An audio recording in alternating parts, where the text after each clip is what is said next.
Example 1.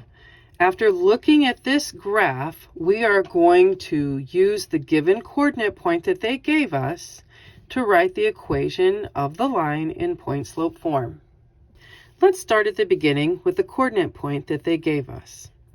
So step 1, find the given point. Our point is right here. Okay? And we know that all coordinate points are x and then y. This will be our x1, y1. With our x-axis and y-axis now labeled nice and big, we can determine what this coordinate point is. Its x value is that of 20, and its y value is that of 30. All right, that wasn't too bad at all.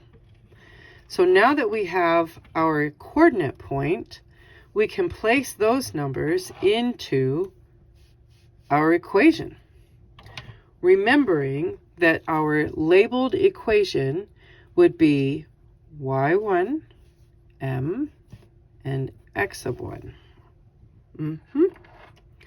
So the 20 goes here at the end, and the 30 is here at the beginning with our x1 and y1. Good. Now let's go find our slope. With our slope, we know that we need 2 clean coordinate points.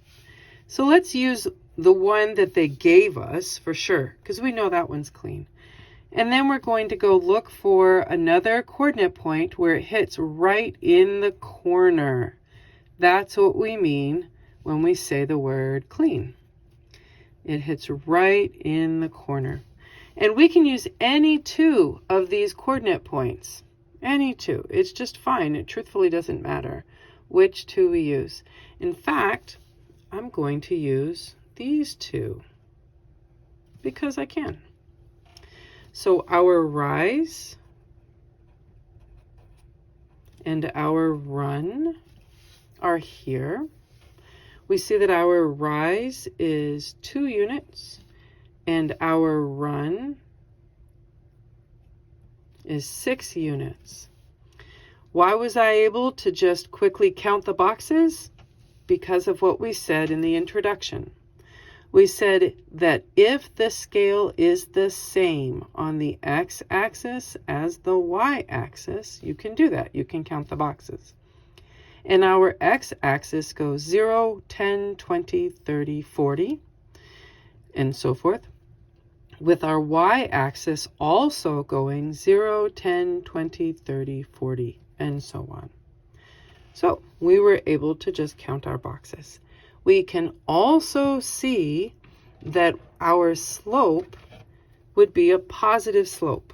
If you went back to the story of the man and what happens to him when he dies, this man, as you can see, is going up, up to heaven. This is a positive slope. All right. So now that we know what our values are, we can use them. Our rise and run are that of 2 and 6, which reduces to make 1/3. Yes, quick yes. If it can reduce, you should reduce.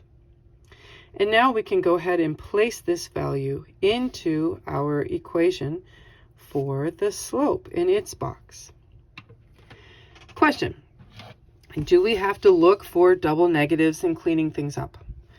Well, this particular problem handed us the framework. This was a literal fill in the box, fill in the blank. So for us, we did not need to go through the process of checking for double negatives because this is just a fill in the blank. And there you go.